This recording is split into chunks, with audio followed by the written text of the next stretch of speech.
How's it going, guys? It's Al. Week 1 salaries are out on Draftkings. You see right here, I've got the NFL $2 million play action. $200,000 to first in this tournament. Only a $3 entry fee.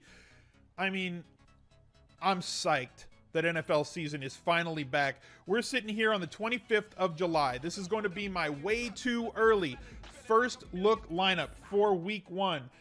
El Ridgy, thank you very much for the new sub. Welcome to the VIP. We're going to jump right into this. We're going to look at quarterbacks. We're going to look at running backs, wide receivers, tight ends. I have not taken a look at these salaries yet. So this is my first look as well as it is your first look. Let's make the screen a little bit bigger so that we can kind of look at all this stuff real quick.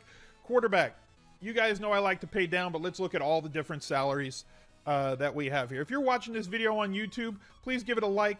Please hit that subscribe button, and you have to ring the bell, the notification bell, after you subscribe right next to that button so that you can see all the videos that I'm going to put out during the year for NFL and later on in the year NBA. If you're watching this on Facebook, give this a reaction, share it with your friends. I'd appreciate the little bit of support that those 1 or 2 clicks take you.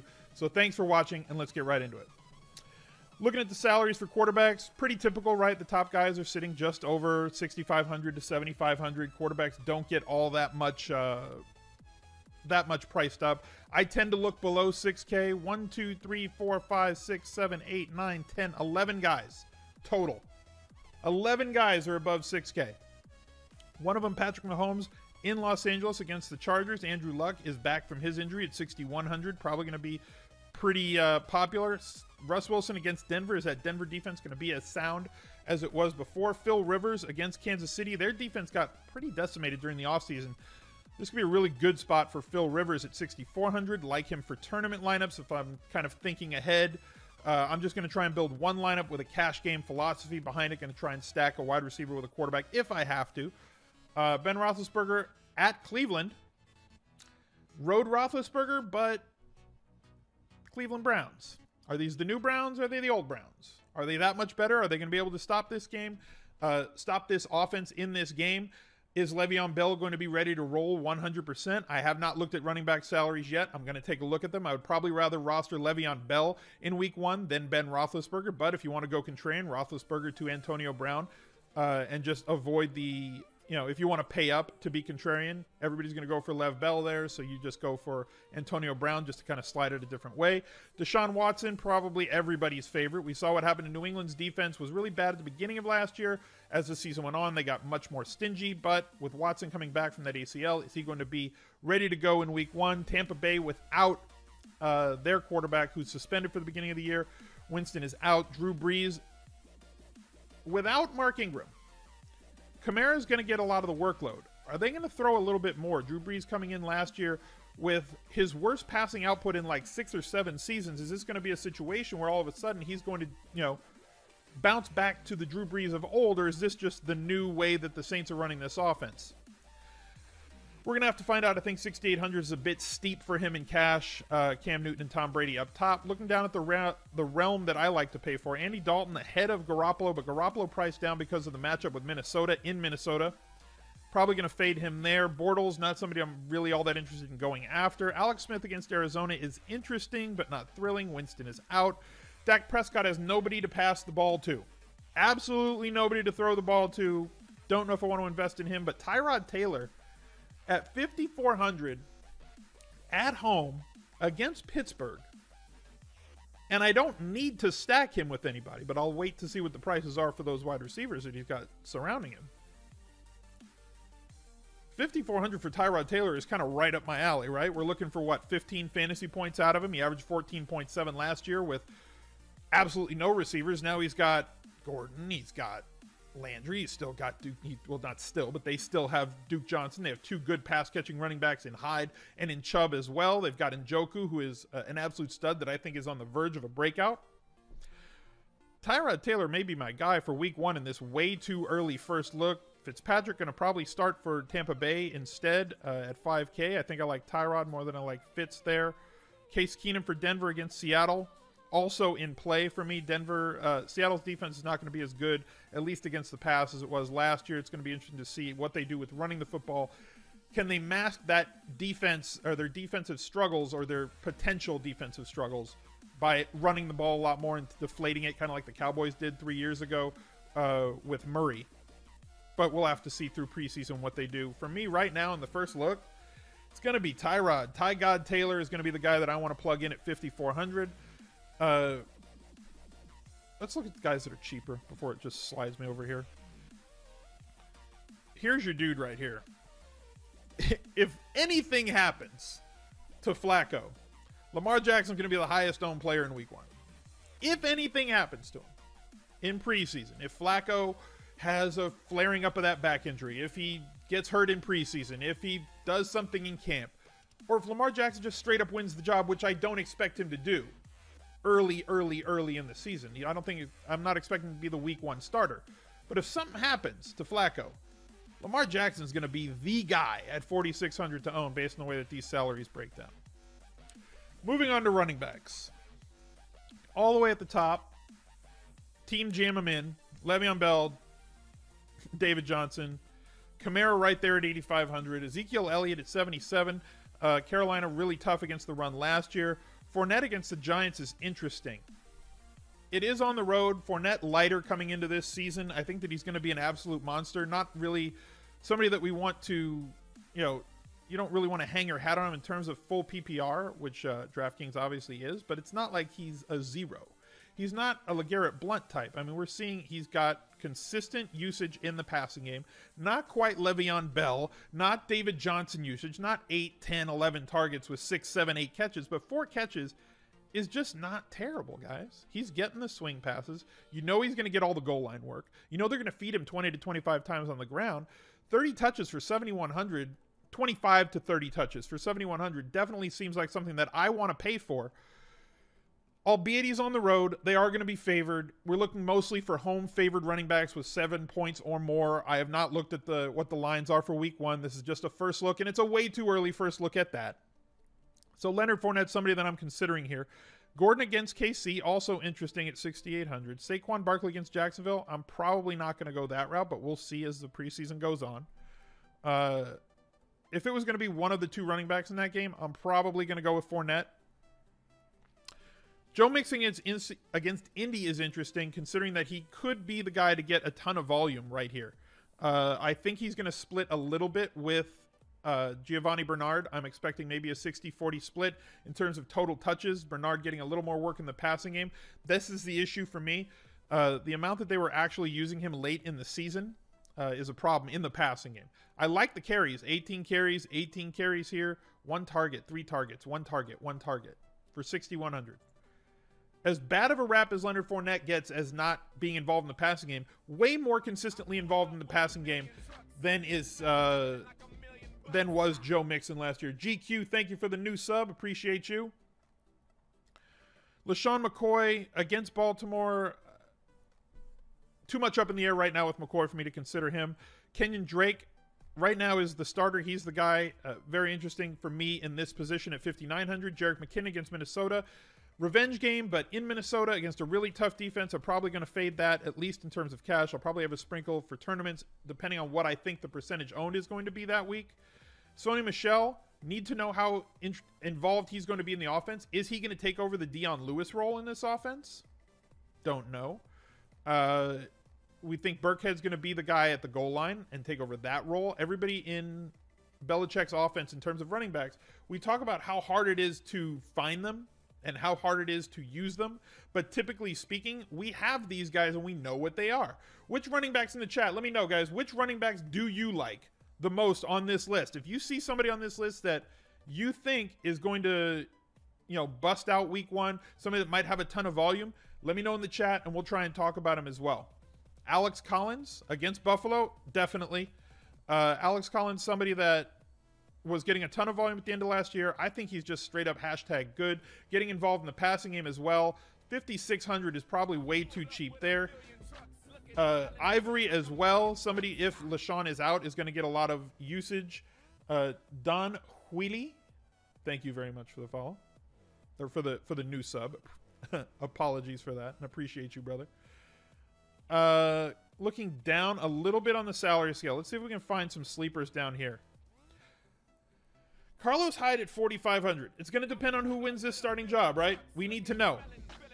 We need to know who's going to win that starting job probably when we do the week 1 first look, which is going to be the Monday before week 1. We'll have a clearer view of who's going to get the carries between him or the rookie and how much Duke Johnson's going to be involved. Right now, too early to commit to one of them.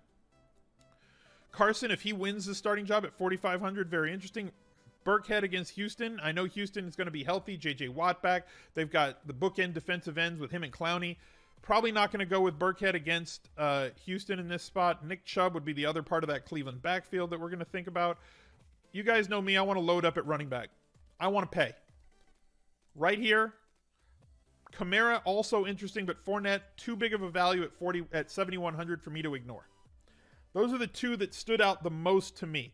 Geis is definitely cheap if Thompson isn't fully back yet. Expect Geis to be the 1 and 2 down back in that offense, as well as getting some work in the passing game. He's not going to be a 0-target guy. He's too versatile. He's good around the goal line. I think he's going to be a 250 touch guy on the season for Washington.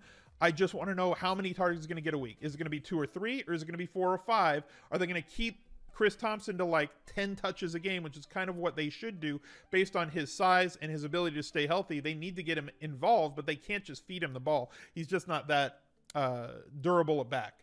Ronald Jones, somebody I'm going to have to take a look at as the season gets closer. I expect him to win the job in Tampa Bay, but I don't know if he's definitely won it yet.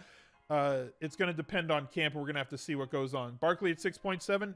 Yeah, in play for me, but in that game, Jacksonville and New York, if I'm going to play one of those backs, I'd probably prefer to play Fournette in those games. And looking at Fournette last year, look at his home road splits. On the road, they just lean on him more, guys.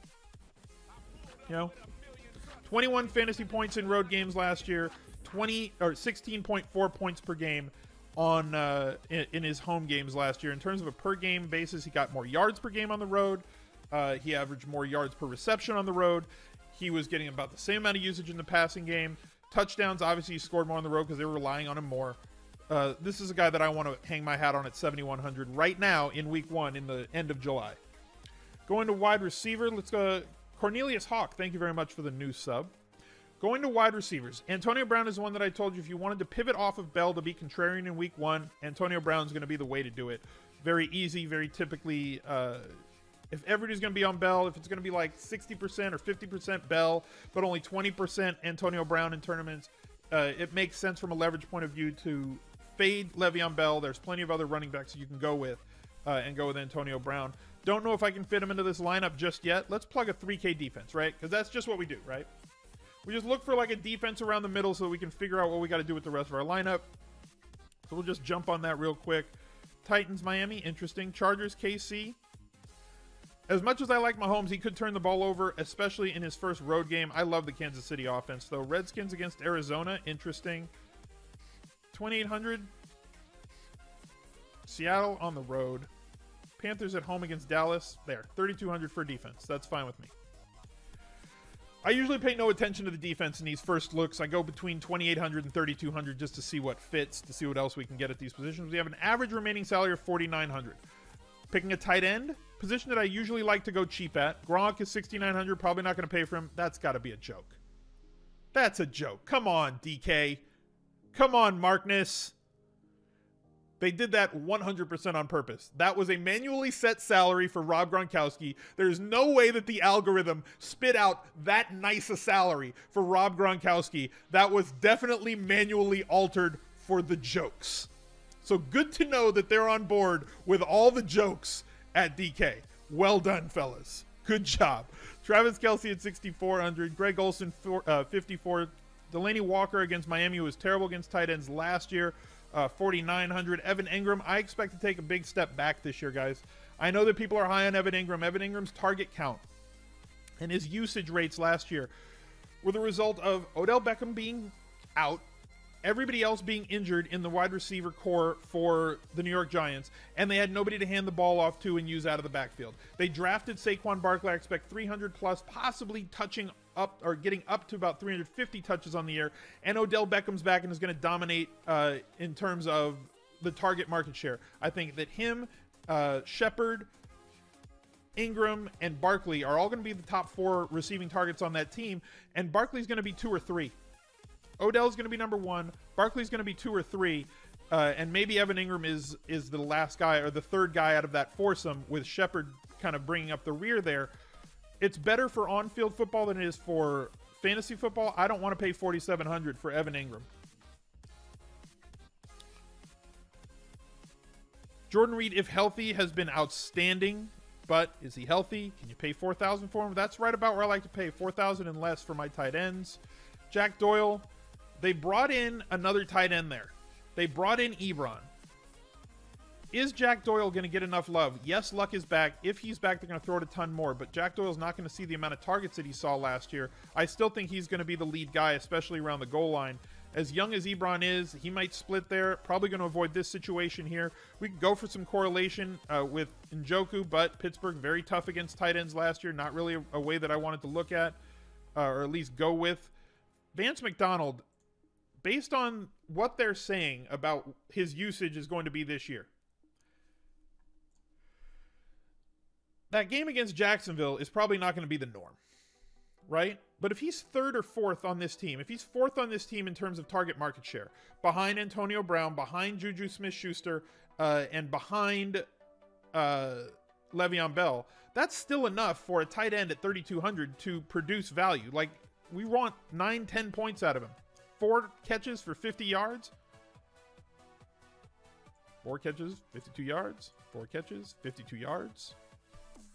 If he happens to fall into the end zone, he smashes value. Somebody that I'm looking at for value there, definitely in play. Ben Watson against Tampa Bay. Now the number 1 guy in New Orleans. I think that that's in play as well. Cameron Brate or O.J. Howard, kind of a coin flip here. Gesicki is somebody that I'm going to be paying attention to a lot in preseason. I think that he has a chance to kind of be a breakout candidate, the rookie tight end there. As far as cheap tight ends,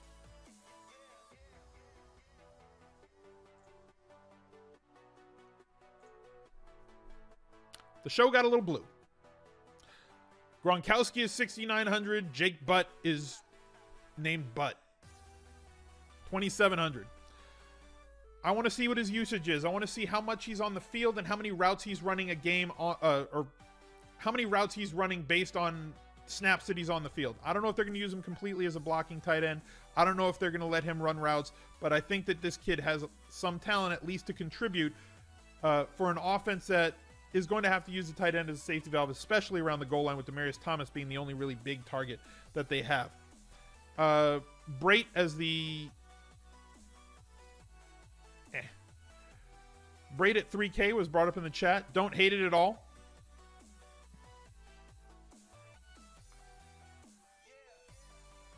I think Vance McDonald's my guy, though. I think Vance McDonald's my guy at 3,200 there, leaving me 5,400 to spend at wide receiver. We're going to need one value wideout. We're definitely going to need one value wideout at 4K or below. So let's search for that first. Okay? Westbrook for Jacksonville? No. John Ross, not interested. Ryan Grant right now is the starting secondary wide receiver behind T.Y. Hilton in an Andrew Luck offense. If he is the starter at 3,900, he provides great value. Do I like Keelan Cole? I do like Keelan Cole. I don't know if I want to have 2 players in this Jacksonville offense, though. Not really a very high-powered offense. Going to be a ground and pound offense, especially when they're on the road. I do like Keelan Cole. His price is not terrible at 3,800. I'm going to have him in week 1 if everything pans out the way that it's supposed to. We're going to have to see the usage that somebody like Tavon Austin gets, one of the most efficient running backs of all time. You get to slide him in as a wide receiver. If he's going to get 10 touches in a game, let's say he gets 3 catches and 7 carries, right? If he was at 10 touches, how are you going to get him 10 touches? Well, they said they want to get him like 20. Right? We all know that's not going to happen. But if they get him 7 rushes and 3 catches, at 3,800, it's hard to not reach value on an offense that's starved for playmakers. And Tavon Austin, when you get him in space, can actually do that. And we have images of him. We all remember him when he was on that Fisher-Rams offense, and that's just not something that is realistic. Somebody said J-Matt's too cheap. Where is he? 4,200? Yes, especially filling in week 1 for Edelman. Going to run all the slot routes at 4,200 for Tom Brady.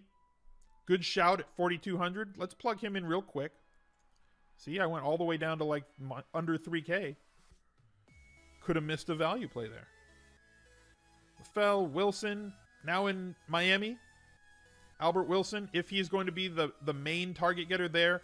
They picked up him. They picked up Amendola. Going to be interesting to see if he is going to be a target monster, getting 6-7 targets a game for 3,800 or 3,700. I think that's fine. Taijuan Taylor, somebody that I'm going to consider more for GPPs. Not going to get a lot of targets, but is a deep threat. More of a best ball play than a DFS play.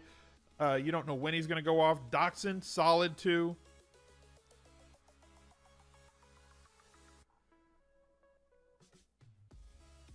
So let's go back up here. I'm not going to go with Tavon Austin because I don't know what his role is going to be. But right now, way too early. We could go with Keelan Cole. I've already got a Jacksonville Jaguar in there. I'm going to go with Ryan Grant, 3,900. That's going to allow us to pay up a little bit at wide receiver. So now we can look at the guys that are a little bit higher on the salary board. We might be able to change this with the flex. Antonio Brown at 8,600. D-Hop at 8,300. I think we have to consider.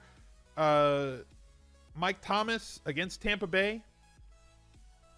They gave up yards and chunks last year. And Michael Thomas was somebody on Mike Clay's list of OTD, guys, expected touchdowns versus actual touchdowns. Based on his red zone usage and his end zone targets, should have had a lot more touchdowns last year. Expect regression to be positive towards the mean for him. Should score more touchdowns this year, as Brees probably throws for more touchdowns this year as well than he did last year with a low New Orleans game one stack. Don't disagree with that. I think that's fine. Keenan Allen also in play at 7,500. I like both of these guys, and I'm probably going to try and find a way to get lineups that have the two of them. We could do that if we take Le'Veon Bell out.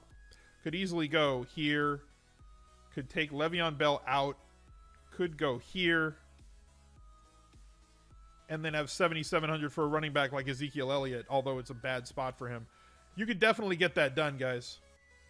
I don't hate any of that. Looking at another wide receiver coming down a little bit on the salary chart. T.Y. Hilton. Thielen against San Francisco. Not a bad shout here. 6,900 for Thielen. I posted a stat on how half of Steph Diggs' points essentially came from deep passes, and Kirk Cousins was one of the most efficient passers to on the deep ball in the last 3 years. Over the last 3 years as well, he's been one of the most efficient passers, top 3 in the league for qualified passers to guys who run routes out of the slot. Thielen's going to have a big year too. Piezo in the chat says Dalvin's a stone cold lock if he's 100% healthy. Don't disagree with that. We have to see if he's healthy first. His salary in week 1, 6,200 against San Francisco. Expect San Francisco's defense to be a little bit better than it was last year, partially because they're going to be able to move the ball more efficiently with an entire offseason of Jimmy Garoppolo in OTAs and preseason camp, not just getting there and throwing him in there. Expect his touchdown rate to increase as well. They can move the chains a little bit better. That defense is going to be less on the field, but I probably am going to have a lot of Dalvin Cook in week 1 if he's clear, if he's healthy, and if he's going to get 20-plus touches at 6,200. There's just way too much value there. Moving on to flex, 5,800. We could get Dalvin Cook in there at 6,200 by going down to that 2,800 defense. And in fact, why don't we just do that and expect him to be healthy? Or we could just go Alex Collins. Same sort of situation against Buffalo. And that gives us that same 32 defense or whatever that we can go with here, right?